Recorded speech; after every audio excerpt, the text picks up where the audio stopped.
próximas terças não será muito power as terças na questão assim de mensagem para o coração teu, tá?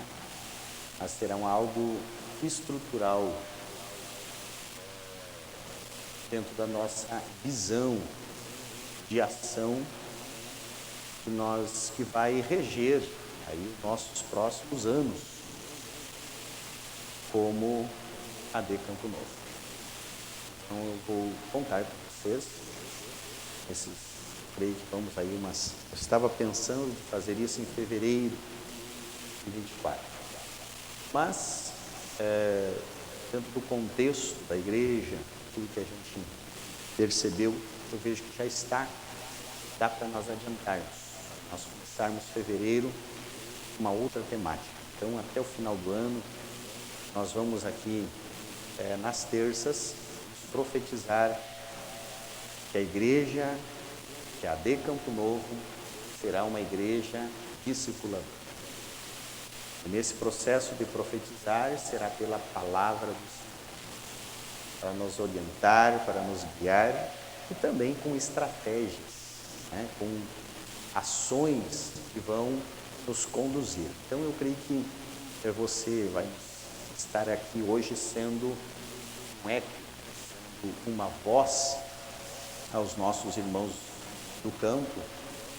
Eu sei que hoje é um dia atípico, chuvoso, alguns têm dificuldade, mas que você seja uma voz, que nós venhamos nas terças-feiras, então em sequência, não perder uma, porque nós vamos, terça que vem, vamos começar com uma visão, daí depois nós vamos ver os valores e já vamos passar para a nossa escada de sucesso da AD Campo Novo, com aquilo que, para um norteador de todos os membros e aqueles que estão chegando, eles vão saber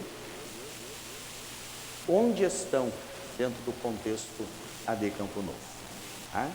Então, creio que nós vamos fazer nesse momento, a nível do todo com a igreja, para que vocês consigam chegar aí até o final do ano entendendo, compreendendo a visão, entendendo o projeto e prontos para em 24 arrebentar por ter e expandir de uma forma maravilhosa.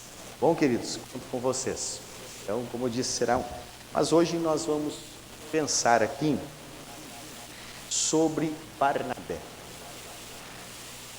O texto que está na tela é o texto de Atos, capítulo 4, versículo 36, dizendo: então José, cognominado pelos apóstolos Barnabé, que traduzido é filho da consolação, levita, natural de Chipre. Quero comentar com vocês, eu creio que nós vamos aprender muito. Eu sou um dos apaixonados pela visão de Barnabé. Muito apaixonado pela visão de Barnabé. É costumado, nós observar muitas coisas de Atos, e a gente lê muita coisa de Atos, e às vezes a gente se prende a algumas. Por exemplo, em Atos está a história do apóstolo Paulo. Todos nós conhecemos a história do apóstolo Paulo, desde a conversão ali, desde a morte de Estevão, Paulo já está lá na morte de Estevão e depois da conversão do apóstolo Paulo no capítulo 6, e nós vamos ver que Paulo era um perseguidor dos cristãos. Paulo era conhecido por perseguir os cristãos, por ser um cara tremendo, contrário àquela seita que eles chamavam a seita do caminho, a seita do Nazareno. Eles perseguia e ele, se pudesse, ele matava, e enfim, Paulo converte ao Senhor. Quando Paulo se converte ao Senhor, o que acontece? A igreja inteira fica desconfiada. Automaticamente os apóstolos também. Não, para aí. Esse cidadão aí sempre perseguindo os cristãos. Agora ele vem com o título de cristão. será que ele não está preparando uma ação kamikaze aí? De reunir todos nós em algum momento e matar todos? Ou será que ele não está preparando algo mental? De repente os apóstolos podem ter pensado, não, esse cidadão tentou terminar com a igreja na espada e não deu, agora ele vem e vai plantar algumas heresias e vai destruir conosco. Ou ele vai mudar o contexto. Então, havia uma preocupação da igreja. E daí nós olhamos Paulo e vemos esse processo de Paulo.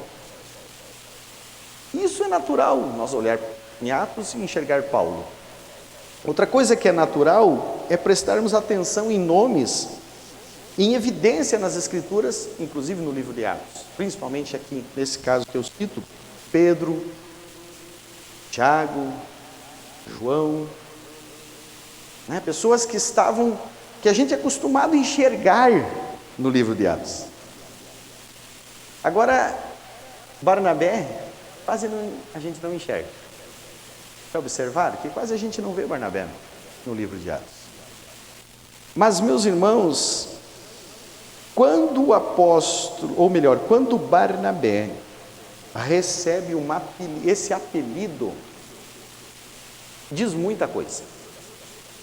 Barnabé, ele recebe o apelido de Barnabé, o nome dele era José.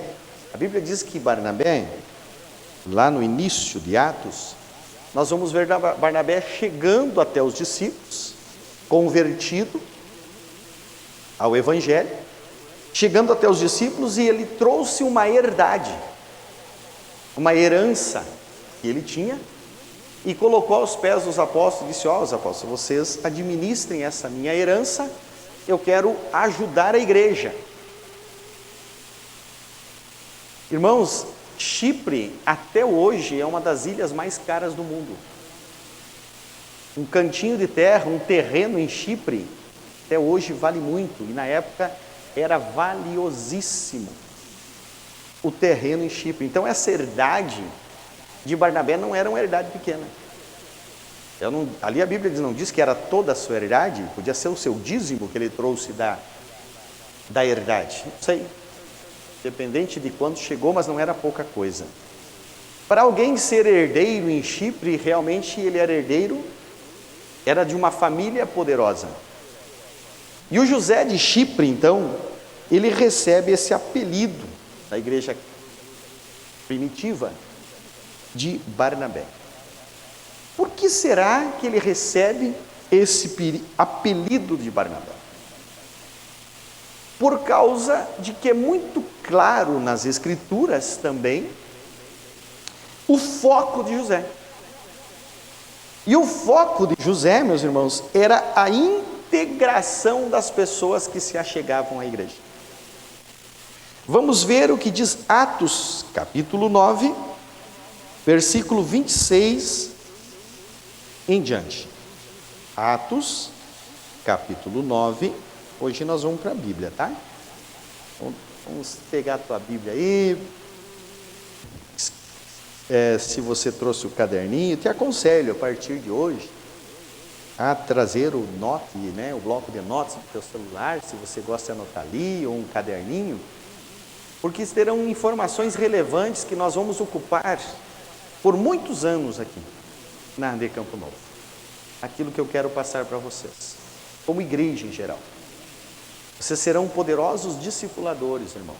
Eu estou profetizando já aqui de início, vocês serão poderosos discipuladores. E vocês vão formar discipuladores poderosos. E eles deverão ser conhecedores desses princípios que nós vamos passar aqui, nesses próximos dias. E observe 9 e 26 de Atos, diz o seguinte: e quando Saulo chegou a Jerusalém, procurava ajuntar-se aos discípulos, mas todos o temiam, não crendo que fosse discípulo.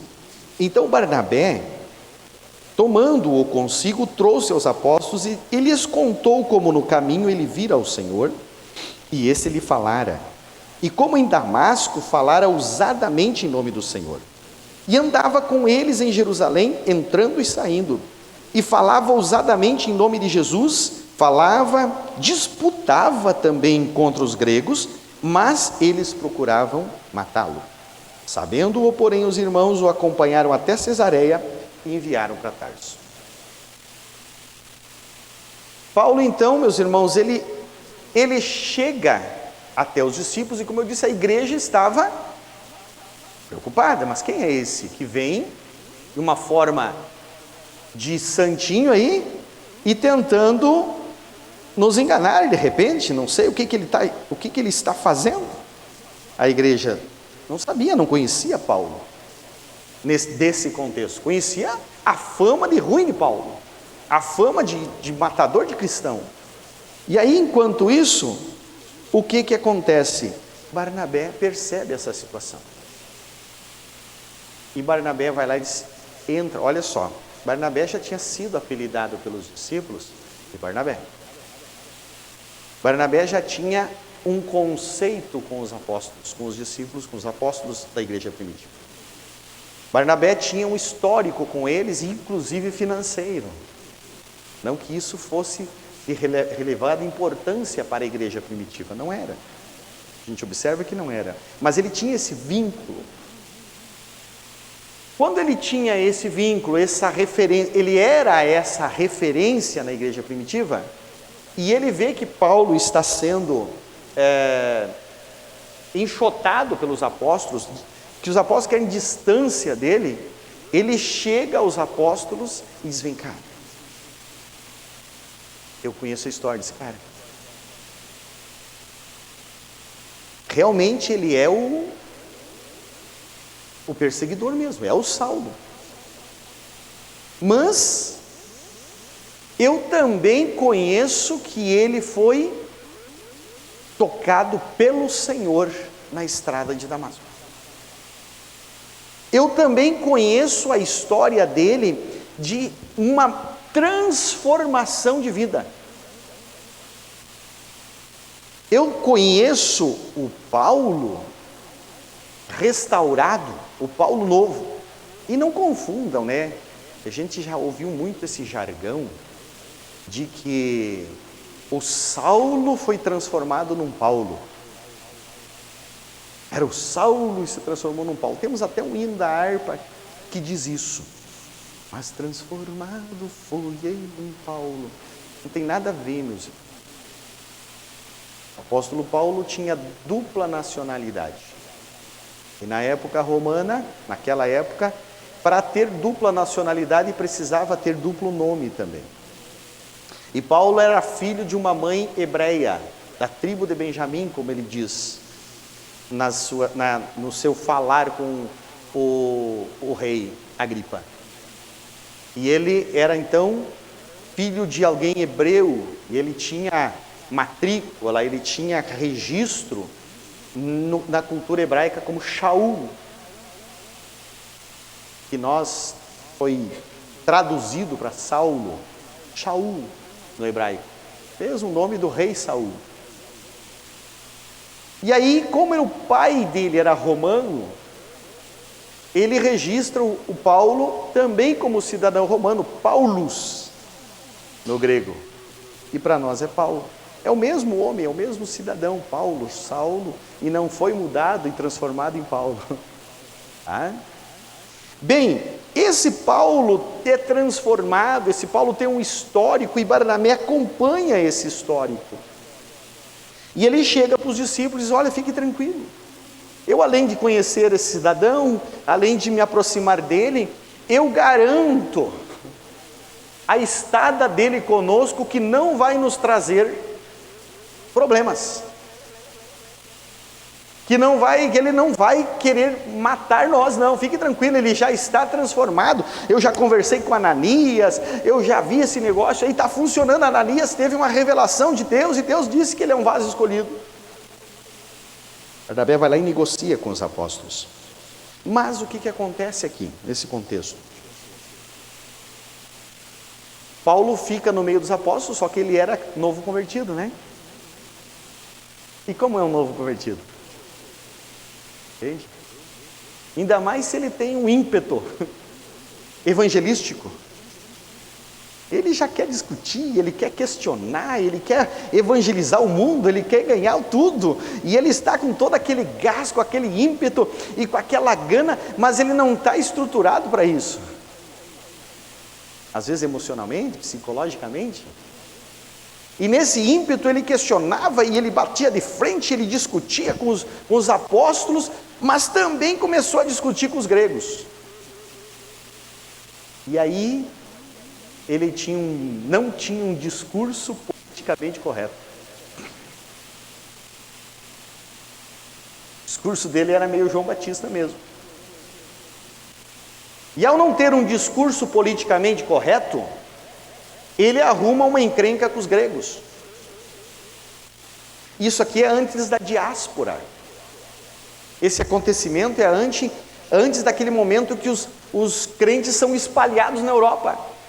Eles estavam todos em Jerusalém. E os apóstolos estavam na zona de conforto. Eles estavam dentro de Jerusalém. Grande maioria dos ali já estavam cristãos. Zona de conforto, e eles não queriam encrenca com os gregos. E aí o que eles disseram? Paulo, você é uma persona não grata em nosso meio. Paulo, você não pode ficar no nosso meio. Está arrumando encrenca com os gregos, com o sistema político, com o administrativo, aí que os caras não podem. Nós vamos ter problema, e nós estamos aqui numa zona de conforto. E aí o que eles fizeram? Deram uma passagem de ida para o apóstolo Paulo para Tarso. Antigamente diziam que passagem para a sogra tinha que ser passagem de ida, né? Só de ida. Para Paulo fizeram isso. Deram uma passagem de ida para o apóstolo Paulo e diz, vai para Tarso. E Paulo vai para Tarso. E some da Bíblia. Observa que ele some da Bíblia. Barnabé fez esse processo, trouxe com jeitinho, trouxe com carinho, apresentou aos apóstolos, defendeu Paulo ali, mas o ambiente criado ali, a situação, Paulo intempestivo, eles não, esse cidadão aqui vai nos trazer problema, esse cidadão aqui nós não estamos a fim de moldá-lo, de trabalhá-lo, porque ele tem um ímpeto muito forte, então nós estamos afim, vamos fazer o seguinte, vamos despachar ele para um evento, para um lugar, e ele vai para Tarso. Porém, essa ida para Tarso, e se nós formos nos aprofundar no contexto histórico, no que diz a Patrícia, que é o escrito dos patriarcas da igreja primitiva, o que diz Eusébio de Cesareia, o que diz Flávio Joséfo, e se nós formos estudar esses historiadores antigos, nós vamos perceber que Paulo, ao ir para Tarso, ele vive lá no limbo. Lá ele fica sozinho. Ele não tem mais uma igreja à sua estrutura. Ele não tem uma estrutura de igreja. Ele não congrega. Ele deixa de congregar, porque não tinha onde congregar. E nós vamos ver que a história conta que Paulo praticamente se desvia lá em Tarso. Ele fica lá na Arábia por anos no limbo. Porque a igreja que ele estava congregando lava as mãos e lhe dá uma passagem de ida. Não teve paciência com o apóstolo Paulo. Bem, passa-se os tempos e nós vamos perceber que, dali um pouco, acontece algo extraordinário em Antioquia. Olha só, esse é algo extraordinário em Antioquia, capítulo 11 de Atos.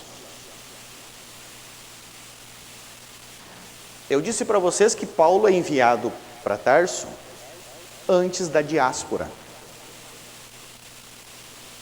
Antes da diáspora.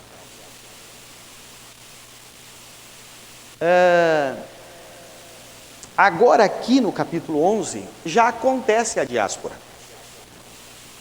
Aqui no capítulo 11, olha lá, 19, 11 e 19. E os que foram dispersos pela perseguição que sucedeu por causa de Estevão, caminharam até a Fenícia, Chipre e Antioquia, não anunciando a ninguém a palavra, senão somente aos judeus. E havia entre eles alguns varões de Chipre, de Cirene, os quais, entrando em Antioquia, falaram aos gregos, anunciando o Senhor Jesus. E a mão do Senhor era com eles, e grande número creu e se converteu. Então começa a evangelização em Antioquia, através da diáspora. O que é diáspora? Vocês me entendem, né? Diáspora é dado o nome quando a perseguição romana e também hebraica, judaica, chega nos cristãos e eles começam a matar os cristãos em Jerusalém, e então eles se espalham e saem de Jerusalém. O nome disso é diáspora. Eles são espalhados pelo mundo porque estavam sendo perseguidos por causa do Evangelho. Obrigado. Bem, o que acontece? Eles chegam em Antioquia e falam de Jesus. Olha o 22. E chegou a fama destas coisas aos ouvidos da igreja que estava em Jerusalém, e enviaram quem para lá? Barnabé. Em Antioquia chegou a fama que a igreja tinha nascido em Antioquia, tinha cristãos em Antioquia, e aí enviaram Barnabé para lá. O que acontece com Barnabé? Ele chega lá, 23, o qual quando chegou, viu a graça de Deus, e se alegrou, e exortou a todos que com firmeza de coração permanecessem no Senhor, porque era homem de bem, cheio do Espírito Santo e de fé. E muita gente se uniu ao Senhor, o trabalho de Barnabé. Agora o 25. Olha só, o que acontece no 25?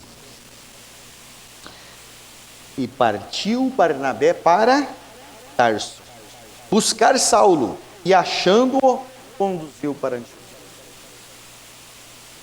Ele vai lá, organiza a igreja, chama as pessoas. Quando ele vê que está organizado a igreja de Antioquia, o Barnabé, ele sai de Antioquia e vai para Tarso, buscar Paulo.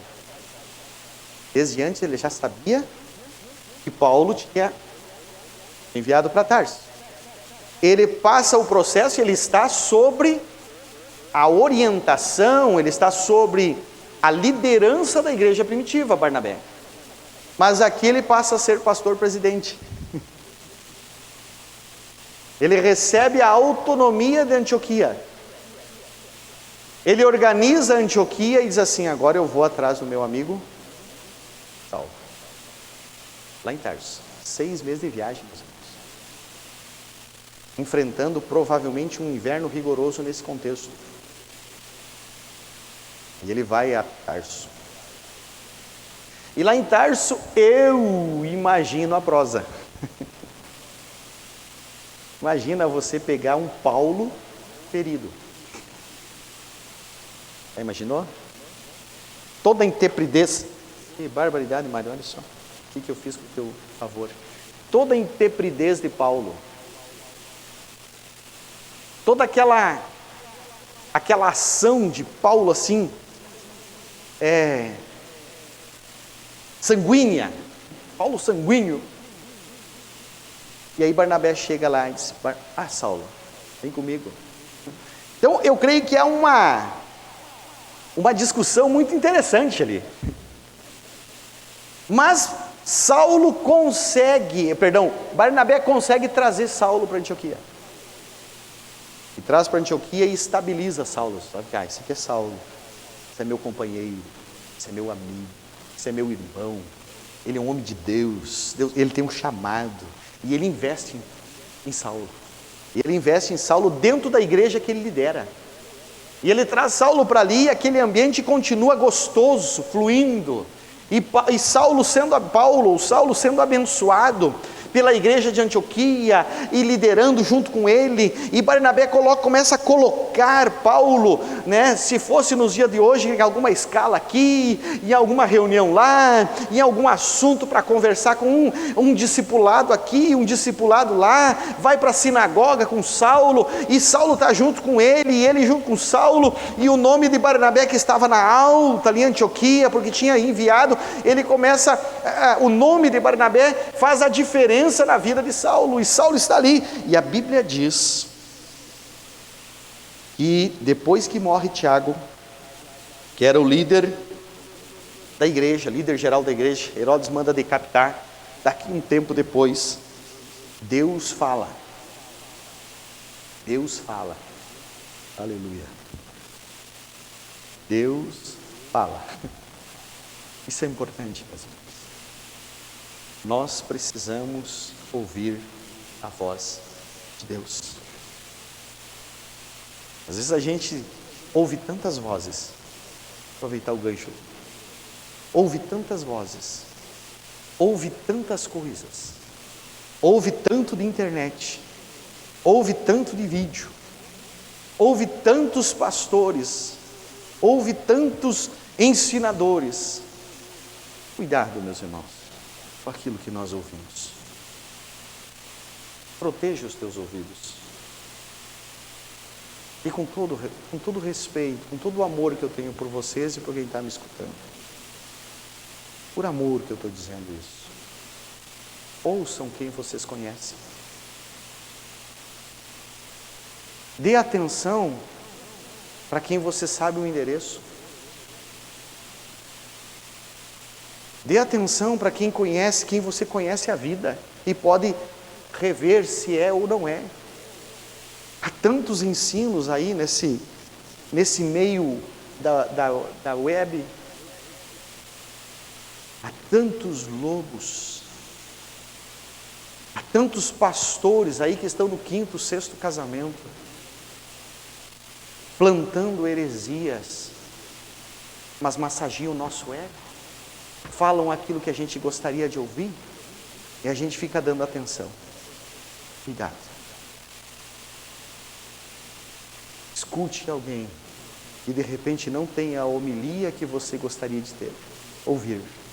Escute alguém que de repente às vezes te confronta, te bota o olho no olho e faz doer você um pouquinho, mas que você o conheça, que você saiba o endereço, que você conheça a esposa dele ou o esposo dela. E que você saiba a história dele e a vida dele. Barnabé tinha um histórico. Barnabé tinha um conceito na igreja. E aí Deus fala. E Deus vai falar, meus irmãos, para nos orientar por homens e mulheres de Deus. Deus fala ali dentro da igreja de Antioquia. Deus usa profetas dentro da igreja de Antioquia para dizer: separai para mim Saulo e Barnabé. E aí saem os primeiros 2 missionários da igreja primitiva, plantadores de igreja. E eles deixam a igreja fluindo, funcionando, e saem, Barnabé e Saulo, para um trabalho. E aí eles viajam e fazem a primeira grande viagem missionária do apóstolo Paulo, que todo mundo conhece de Paulo. Se tu olhar os teus últimos mapas da Bíblia, não sei se as Bíblias de vocês ainda tem mapas, né? A minha já se foi o mapa, né? Sempre tinha lá a primeira viagem missionária de Paulo, né? A segunda viagem missionária de Paulo, a terceira viagem missionária de Paulo. E Barnabé não está, mas tudo bem. Hoje eu estou falando de alguém quase anônimo. E Barnabé então ele vai e com Paulo e faz essa viagem linda, essa viagem missionária. E aí quando eles vão fazer a segunda viagem missionária, lá em Atos capítulo 15, vamos passear um pouquinho nas escrituras? Agora tu acertou. Atos capítulo 15, no versículo 39, olha lá, Atos 15, 39. E houve uma contenda entre eles, Paulo e Barnabé, que se apartaram um da outro. Barnabé levou consigo João Marcos e navegou para Chipre. Paulo escolheu Silas e partiu encomendado pelos irmãos à graça de Deus e passou pela Cilícia, confirmando as igrejas. Segunda viagem missionária de Paulo. Barnabé já não vai junto, porque houve uma discussão entre os dois, e a causa da discussão dos dois, da contenda, foi João Marcos. João Marcos, na primeira viagem missionária de Paulo e Barnabé, como ele era sobrinho de Barnabé, ele foi junto com Paulo, na viagem ali, na primeira viagem. Mas ao andar um pouco, como ele era um garoto de 17 anos, a dificuldade da viagem, o processo da dificuldade de plantar o cristianismo, às vezes a fome, como Paulo disse, a nudez, o frio, a espada, a prisão, assustou aquele menino de 17 anos. E ele não vai, no meio da caminho ele desiste e volta. Paulo ficou muito bravo com isso, Paulo se revoltou com isso. E ele volta lá, e aí dali um pouco, eles estão se preparando para a segunda viagem, para repassar todas as igrejas onde eles tinham estado, e o Paulo disse, e o Barnabé disse, agora João Marcos vai conosco. E o Paulo disse, não, esse aqui já falhou uma vez, esse aqui já errou com nós, já rateou com nós, vai nos deixar na mão de novo, não pode ir. E Barnabé conversa, contende, discute, conversa, e dali um pouco, Paulo, sanguíneo, né? O que Barnabé optou? Eu vou cuidar do João. Paulo já está grandinho, Paulo já tem mais gente no time, o Silas está aí, já preparado, e Paulo vai com Silas para um lado, e Barnabé vai para o outro, com João Marcos. E continua o seu propósito. Olha o foco de integração. João Marcos ia ficar entristecido, e de repente sem igreja para congregar. Barnabé diz, não, vem cá, vamos lá, vamos caminhar, João Marcos, eu vou cuidar de você. Está entendendo por quê? Agora nós vamos entender por quê que Barnabé foi apelidado de Barnabé. Que eu já falei, Atos capítulo 4, versículo 36, né? Que nós lemos o inicial. Atos 4, 36 é muito claro e nos diz isto. Então José, apelidado pelos apóstolos Barnabé, que traduzido é filho da consolação. Bar no hebraico é filho. A palavra bar no hebraico é filho. Nabar no hebraico é consolação, exortação. Barnabé recebe esse nome dos apóstolos, dizendo assim, ei, você é uma pessoa que tem capacidade de consolar ou de exortar.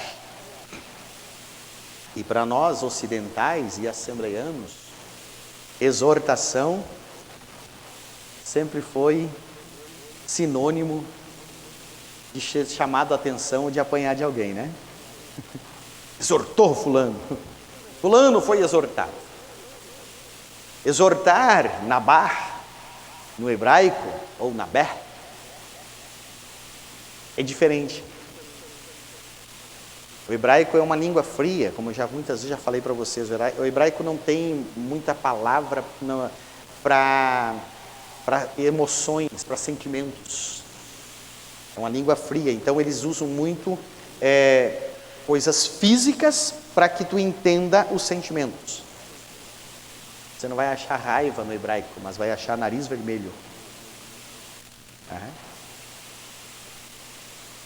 E aí, nabé, exortação. Mas no hebraísmo natural, exortar é aquele que coloca o braço e sustenta o outro. Quem já precisou sustentar alguém que estava fraco para caminhar? Como é que você faz para fazer ele? Coloca a mão embaixo do braço dele, né? Ali, e carrega junto contigo. Exortar no hebraico é isso. Então eles estavam dizendo assim: Barnabé é um José de Chipre, ricaço de lá, milionário, mas ele é o filho da exortação. É alguém que as suas características, as suas capacidades, a sua qualidade é de carregar o outro nas suas necessidades. Por incrível que pareça, a mesma tradução de Nabé do hebraico é paracletos no grego. E paracletos no grego seria aquele amo que era contratado pelos pais ricos para ensinar a criança desde o seu princípio. Por exemplo, Paulo, como ele era filho de pai rico, ele confessa isso, que ele foi criado aos pés de Gamaliel. Gamaliel era o paracleto de Paulo. Era o cidadão que desde o início da tenra idade de Paulo carregou Paulo, ensinando. Mas quem era Gamaliel? Poderoso, famoso Gamaliel. E era pago para ser o paracletos. Lá em João, no capítulo 14, versículo 16, Jesus está dizendo: eu vou para o meu Pai, mas eu vou lhes enviar outro paracleto. No hebraico, no grego, paracleto. Outro exortador, outro que há de carregar vocês, que era o Espírito Santo. E se ele falasse: eu vos enviarei um Nabá, ou Nabé, no hebraico, entenderiam os entendedores do hebraico na época a mesma coisa da pessoa do Espírito Santo. Observe então que Barnabé, ele tem um nome que, se naquele período era impossível conhecer com tanta propriedade a palavra Espírito Santo como nós conhecemos hoje, poderíamos dizer: Barnabé significa filho do Espírito Santo. Significa alguém que age totalmente pelo Espírito Santo. Observe então, meus irmãos, que Barnabé tinha um nome, um apelido, tinha um nome que era José e um apelido pelas suas características. Agora eu quero fazer uma pergunta para você. Que imagem as pessoas de Campo Novo, as pessoas da tua cidade têm de você? Que apelido te daria alguém hoje, aí fora?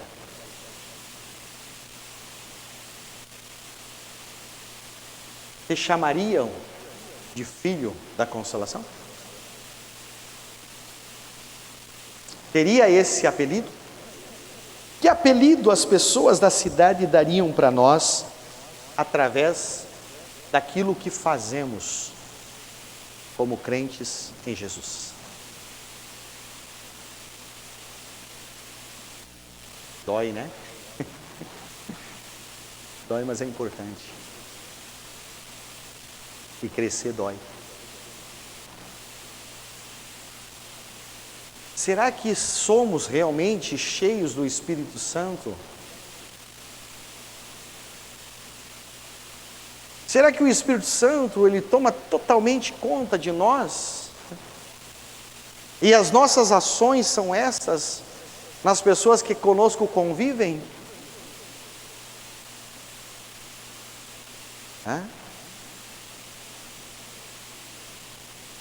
Segunda pergunta: até que ponto lutamos pelos novos convertidos? Até que ponto lutamos por aqueles que nascem no nosso ninho?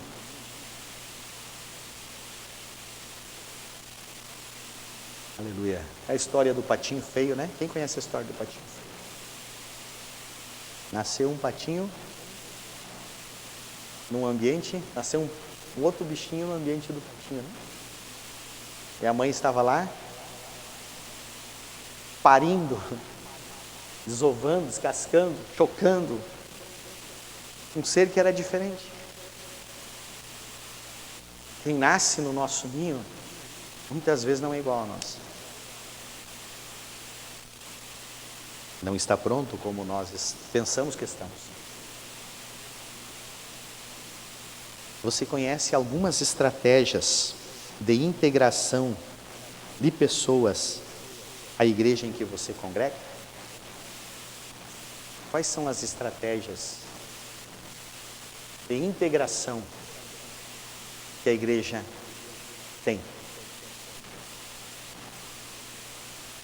Por isso que eu estou propondo para vocês a nós multiplicar essa voz aí fora com os nossos irmãos, membros da igreja. Porque a partir de terça que vem nós vamos começar a trabalhar estratégias de integração. Temos algumas já atuando. Mas nós precisamos integrar.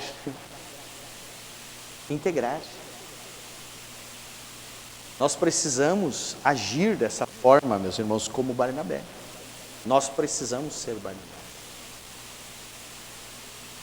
Observe, meus irmãos, e eu quero voltar às características de Barnabé. Atos, capítulo 11, versículo 22 em diante. Atos, capítulo 11 e versículo 22. Estava muito bom as terças proféticas, né? Estava trazendo coisa para a alma, estava renovando, né? Foi o período que Deus me deu para curar vocês, muita gente. E agora já estão curadinhos, ou pelo menos já sabem aonde buscar o recurso para ser curado, quando forem feridos de novo. Eu estou contando com um exército de homens e mulheres para fazer a diferença. Eu estou contando com homens e mulheres curados, cheios de Jesus. Aleluia. E vai fazer a diferença. Eu estou ciente que Deus nos dará esse exército. Eu estou tranquilo que Deus vai fazer esta obra. Queridos, 11:22.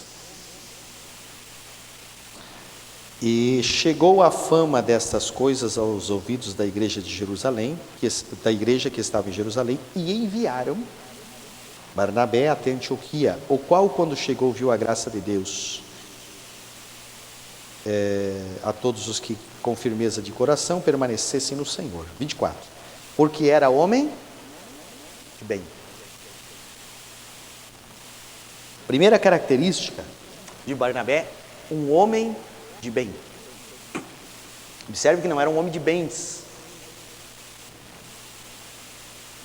Não era um homem de posses que ele estava aqui. E ele era um homem de posses. Poderiam dizer, era um homem rico de Chipre. Era um homem que deu uma montanha de dinheiro para os discípulos no início. Não, ele era um homem de bem. Primeira característica que nós precisamos buscar nesse ponto aqui: ser homem, uma mulher, jovem, um moço, uma moça de bem. Irmãos, um homem de bem, uma mulher de bem, uma pessoa de bem, não sai asneira das suas bocas. O homem de bem não sai palavrão em qualquer hora. O homem de bem, as conversas são saudáveis. Um homem de bem, uma pessoa de bem, ele não está preocupado em contar a história, espalhar no ventilador as misérias de alguém. Um homem de bem profetiza o bem para a sua casa, para o seu ambiente, no seu lar. Há infelizmente aí uma facilidade de dizer, não, eu estou contando o do fulano, eu estou falando coisas espalhadas ao ventilador, né? Às vezes é necessário você trazer uma informação de algum problema de alguém para o outro, para que esse alguém possa ser ajudado, curado. Mas essa espalhar as misérias dos outros aos quatro ventos, não, mas é verdade, eu estou falando a verdade. Mas a Bíblia diz em Provérbios que Deus tem ânsia de vômito daquele que espalha a miséria do seu irmão. Um homem de bem não faz isso. O homem de bem, ele não está ali para trazer a miséria dos outros, mas sim colocar em evidência as potencialidades desse ser, as qualidades desse ser. José Ribeiro, que alguns conheceram aqui, ele me contou por várias vezes a mesma história. E era essa e sempre me marcou essa história. De um cidadão, diz ele que tinha um cidadão numa cidadezinha muito pequena, e esse cidadão, toda vez que morria alguém, esse cidadão ia até o caixão, e antes da cerimônia fúnebre, sempre ele colocava a mão no caixão, e trazia uma palavra, um histórico das qualidades daquele cidadão. Mas na mesma cidade, morava um homem extremamente ruim, corrupto, ruim, marginal, ladrão, tinha todos os problemas. E aquele homem, em uma briga, em um problema, ele foi morto. Mataram aquele homem. E aquele velório foi o maior velório da cidade. Encheu de gente, principalmente um pouquinho antes da cerimônia, para ver o que aquele cidadão iria dizer de qualidade desse homem que não valia nada. Ele diz que se ajeita, e quando aquele velho chega perto do caixão, quando vão fazer a cerimônia, aquele velho chega perto do caixão, coloca a mão no caixão. Centenas de pessoas que estavam à volta, se caísse uma agulha, ouviria, quietos para ouvir. E diz que aquele cidadão bateu a mão no caixão e disse: pobre homem, assobiava tão bonito. Ele achou uma virtude naquele que não tinha virtudes. Aleluia. Aleluia. Que Deus nos faça enxergar as virtudes daquele que não tem nenhum valor. Aleluia. Porque Paulo não tinha as virtudes boas em evidência no meio dos apóstolos, no meio da igreja. Não estava em evidência as suas virtudes, mas Barnabé era um homem de bem, aleluia, e enxergou as virtudes de Paulo, e trouxe em evidência as virtudes, e foi curando Paulo. Segundo característica, Barnabé era um homem cheio do Espírito Santo. Irmãos, se existir um termômetro para dizer, penso eu, que se existir um termômetro para medir o quanto alguém é cheio do Espírito Santo, não é o barulho que ele faz, não é as línguas estranhas que ele professa, não é a homilia e a capacidade de expressão que ele prega. Se existir um termômetro, ele é o fruto do Espírito. Se há amor, se há paz, se há mansidão, se há domínio próprio, se há bondade, se há benignidade, se tem os 9 gomos do fruto do Espírito, para mim esse é o termômetro de alguém cheio do Espírito Santo. Isso, meus irmãos, fruto não aparece nos microfones, fruto não aparece no telão, fruto não aparece na dispensação da técnica nos instrumentos, aleluia. Fruto é quem vê lá de fora,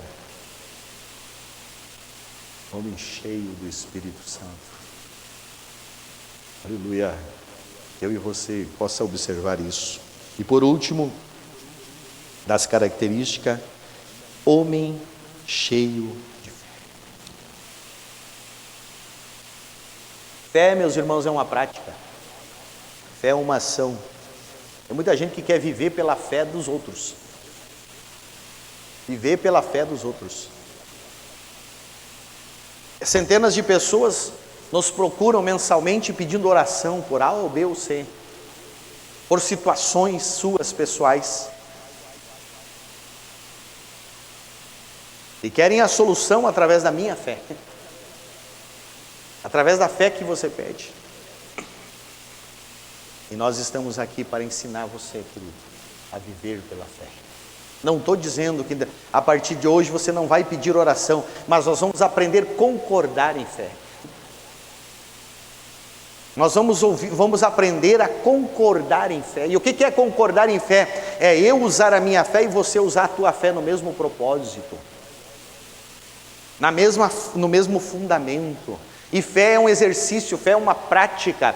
Fé não é algo abstrato. Fé é algo lógico e sim crer no abstrato. Crer no impossível, crer no invisível. Mas é exercitar a fé. Fé é uma prática. Certa feita, alguém me procurou, não aqui nessa cidade, e correu até mim e disse: pastor, eu preciso de uma solução urgente, o meu casamento está se terminando. Não tem mais solução ali, está muito difícil, eu quero uma oração, que o senhor ore por mim. E eu disse: quantas vezes você esteve no templo? E ele parando, não estava num culto, não era culto, na frente do templo. Quantas vezes você esteve nesse templo adorando a Deus com a tua família? Não, nunca tive, pastor, nunca tive aqui. Quantas vezes você esteve reunido com a tua família, em um momento gostoso, comendo alguma coisa junto, conversando com a tua família no sofá? Eu não tenho tempo, eu trabalho bastante para sustentar essa família. Quanto tempo você, em algum lugar você investiu na tua família? Eu não consigo fazer isso. Diz: meu filho, eu não vou orar por você, não adianta orar por você. Você não tem uma prática, você não age, você não está agindo em prol da tua família. Deus não vai entrar com providência. Fé é ação também. Não adianta nós estarmos comprometidos, orarmos e se arrebentarmos por alguém que não se posiciona. Agora, meus irmãos, tem muita gente posicionada, tem muita gente que está exercitando fé e que precisa de um Barnabé. Aleluia. Para colocar a mão embaixo e dizer: vamos juntos. Firma as pernas aí, faz a tua parte que eu estou fazendo a minha, e eu vou te levar junto. Que nós tenhamos exemplo de Barnabé, esse exemplo de integração, trazer para o contexto de igreja, de integrar também aqueles que estão rejeitados, aqueles que às vezes estão em condições difíceis. Irmãos, se alguém pecar uma vez, perdoamos. Se alguém pecar 2 vezes, perdoamos. A prática do Antigo Testamento, e ali no período de Jesus, era uma prática judaica dizer assim: se alguém por dia pecar 7 vezes, você deve perdoar. Era por dia. E Pedro fala com Jesus ali, chama a atenção de Jesus: Jesus, quantas vezes devo perdoar o meu irmão? 7 vezes? Trazendo o ensinamento do Talmud. E Jesus disse: 70 vezes 7. Perdoar e começar de novo, a gente vai sempre apoiar. Precisamos entender isso. Falhou, a gente está aqui para ajudar. A gente está aqui para integrar, a gente está aqui para abraçar, e a gente precisa aprender a ser assim. Não dá mais tempo de eu mostrar para vocês agora algumas práticas, algumas estratégias, algumas ações de integração. E já vamos encerrar nesse ponto. Mas eu quero te dizer para você, meu querido, Deus conta contigo para ser um Barnabé na vida. Deus conta contigo. Diz o irmão Valdo, ele diz assim: sempre haverá um Saulo precisando de um Barnabé. Sempre haverá um Saulo precisando de um Barnabé. E você pode ser um Barnabé na vida de alguém, uma Barnabéia. Você poderá e deverá ser. Querido, é fantástico quando a gente vê o resultado. João Marcos foi rejeitado, não foi? Por Paulo. Paulo não conseguiu entender João Marcos.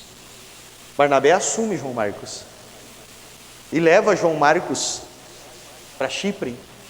Mas acontece o que? Lá em Timóteo, 2 Timóteo capítulo 4, no finalzinho, Paulo já está velhinho na cadeia, preso, e ele diz assim: ei, Timóteo, vem me ver, traz a capa, estou velhinho, preciso da minha capa, traz os livros, de preferência os pergaminhos, e me traga também João Marcos, que me será muito útil. Que me será muito útil. Paulo velhinho, ele já viu o que tinha acontecido na vida de João Marcos. Você já imaginou a alegria de Barnabé, meus queridos? Pensa comigo. Sumiu Barnabé das Escrituras depois que ele sai com João Marcos. Sumiu Barnabé das Escrituras. Não se fala mais de Barnabé. Aleluia. Barnabé provavelmente não presenciou, não teve a oportunidade de ver os seus pupilos, Paulo e João Marcos, no êxito do seu ministério, no alto do seu ministério. Mas Barnabé, aleluia, eu tenho certeza que ele vai encontrar um dia Paulo e João Marcos na eternidade. E ele vai dizer assim: valeu a pena. Valeu a pena ir ao contrário da ideologia religiosa da época. Valeu a pena me dedicar por 2 anos. Imaginem, queridos, são 27 livros do Novo Testamento. 14 foram escritos pelos pupilos de Barnabé. João Marcos, que escreveu o livro de Marcos, e Paulo, que escreveu os 13. As 13 epístolas, as 13 cartas. E ainda tem uma influência positiva na vida de Lucas, porque foi Paulo que ganhou Lucas, e Lucas escreveu Lucas e Atos.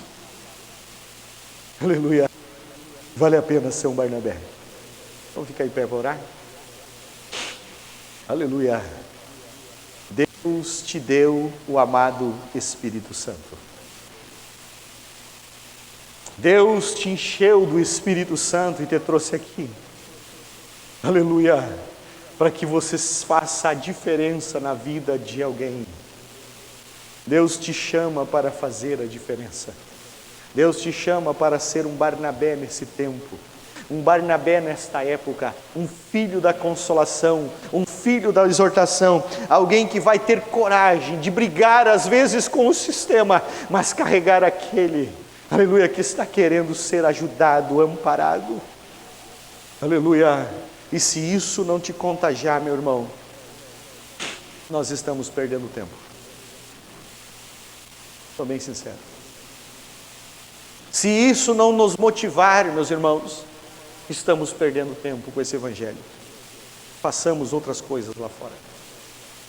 Se isso não mexer conosco, e não é emoção, eu não vim para emocionar ninguém. Eu vim para dizer para você que temos uma grande colheita para fazer. Temos muita gente para consolar e exortar. Eu vim dizer para você que temos um compromisso com Deus. Minha gratidão a Ele. Ah, pastor, eu não tenho tempo, eu não tenho capacitação, eu não tenho intelectualidade. São tantas as desculpas que Satanás vai colocar na tua mente. E eu quero dizer que há a possibilidade de refutar todas elas. Todas elas. Em nome de Jesus, eu tenho condições de refutar. Porque Deus nos dá tempo, condições e capacidade, se quisermos. Se quisermos. Não tenha medo de se render, se prostrar ao Senhor e dizer: eu vou continuar cuidando de gente. Eu quero ser um Barnabé na vida de alguém. E se você tiver coragem agora aí, na tua oração, diga: me envie algum salmo, Senhor. Aleluia. Aleluia. Sábado, eu ouvi o pastor Valdoir testemunhando, e os irmãos que estavam lá viram ele testemunhando, de um casal que estava orando, dizer: Senhor, nos envia um discípulo. Nós queremos cuidar de alguém. E em poucos dias apareceu um casal para eles cuidarem. E eles discipularam, orientaram. Esse casal está agora casado, já legalizaram a sua parte de legalização do casamento. Vai descer as águas do batismo no próximo batismo. Mas esse casal já está buscando gente para discipular. Vale a pena você investir o teu tempo. Aleluia. Você quer investir esse teu tempo? Você tem coragem de dizer: Senhor, eu quero um Saulo para me cuidar. Pastor, como eu vou fazer isso? Deus vai te dar as referências. Deus vai te dar as estratégias. Aleluia. Eu cheguei numa cidadezinha de Toropi, e todos sabem que é lá do campo onde eu trabalhei. Logo que cheguei na cidade, e eu de Toropi evangelizando, e uma mãe, uma senhora, uma irmã me apresentou um moço todo esquisitinho, caminhando fechado, olhando só para baixo, e ela disse: pastor, esse aqui é meu neto. Coitadinha da irmã, na sua ignorância, né? Com todo respeito a ela, esse aqui é meu neto. Ele é doidinho, ele é louquinho, pastor, ele tem problemas mentais, mas ele tem vindo aí na igreja, agora ele veio morar comigo, porque para mim poder cuidar dele. Eu me aproximei daquele rapaz com dificuldade, e ele me cumprimentou ali, assim, forçado pela avó, com uns 18, 19 anos de idade. E eu continuei orando por ele, e disse: não, eu quero ver a diferença nesse moço. E aí eu fui descobrindo, era autista, sérios transtornos, dependência de muitos remédios, problemas, mas eu consegui achar ele no Messenger. Eu vou atrás desse moço. Não tinha jeito de conversar com ele, ele não tinha proximidade, ele não dava liberdade, e eu fui para o Messenger. Mas ele estava no Messenger da 1 da manhã até as 3, e eu fui para 1 da manhã até as 3 conversar com ele no Messenger, e ali ele conseguiu abrir o coração.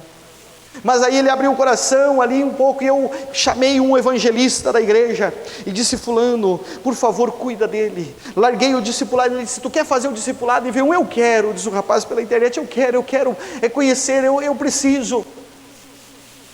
Larguei para um evangelista da igreja, conceituado evangelista, e disse: olha, cuida dele. E ele levou o material do discipulado, e eu, despreocupado, porque eu estava falando com um obreiro, e fui cuidando de outras coisas. Dali uns 3 meses eu perguntei: como é que está? O rapaz está encerrando. Não, ele não tem fundamento, não deu certo, e não fiz nada. Eu voltei para o Messenger, e comecei a conversar com aquele rapaz de novo. Aleluia. E não precisei ir na casa dele, e não precisei só abraçá-lo, mas eu discipulei ele pelo Messenger. Em 5 meses batizamos ele nas águas. Hoje é o líder da mídia da cidade de Toropi. Jesus restaurou até o autismo, porque ele é fiel. Tem um Saulo precisando de você. Aleluias. E você pode ser um Barnabé na vida de alguém. Não fica com mimimi, querido. Não fica querendo olhar só para o teu umbigo. Eu preciso que me visite. Eu preciso que cuide de mim. Eu preciso que me oriente. Eu preciso disso, eu preciso daquilo. Deixa de mimimi. Você já está salvo. Você está cheio de Jesus. Você está cheio do Espírito Santo. Ei, você foi enviado para cuidar de gente também. Porque o Senhor quer que você faça esta obra. Há tempo e fora de tempo. Pai querido, em nome de Jesus eu estou orando, Pai. Profetizando para esta igreja neste momento, Pai. Que o Senhor vai levantar, Senhor, inúmeros homens, mulheres, Senhor, com as características de Barnabé. Profetizando que o Senhor há de levantar, Senhor, na de Campo Novo, homens e mulheres cheios de fé, cheios do Espírito Santo e de bem, que vão fazer a diferença, Senhor, no meio dessa sociedade, mas cuidando de gente, amparando gente, exortando as pessoas, Pai, e conduzindo, Senhor, ao caminho da salvação. Eu sei que o Senhor há de potencializar as ações dos teus filhos. Eu sei que o Senhor há de orientar a cada um, dar as estratégias, Senhor, dar sabedoria e orientação e discernimento. Senhor querido, nós precisamos sim, Pai querido, de cuidarmos muito bem de pessoas, Pai, aqui estamos para isso. Nos ajuda, nos orienta, nos capacita, nos dá as estratégias, nos dá sabedoria e cumpre o desejo do coração. Envia, Senhor, aos teus filhos alguns Saulos para serem cuidados. Envia aos teus filhos, homens e mulheres, Senhor, crianças, jovens e adolescentes sedentos de Ti, Senhor, para que eles possam amparar, exortar, orientar, Pai querido. E eu sei que o Senhor há de expandir de uma forma grande, tanto na vida deles como na família deles, Pai, em nome de Jesus, em nome de Jesus, amém. Que Deus abençoe vocês, queridos, que Deus abençoe a família de vocês, que essa semana seja uma semana de vitória, em nome de Jesus. Que o amor de Deus, a graça do nosso Senhor Jesus Cristo e a comunhão do Espírito Santo seja com todos. E você diz? Amém. Deus abençoe. AD Campo Novo. Eu creio nisso. Você crê? Deus abençoe.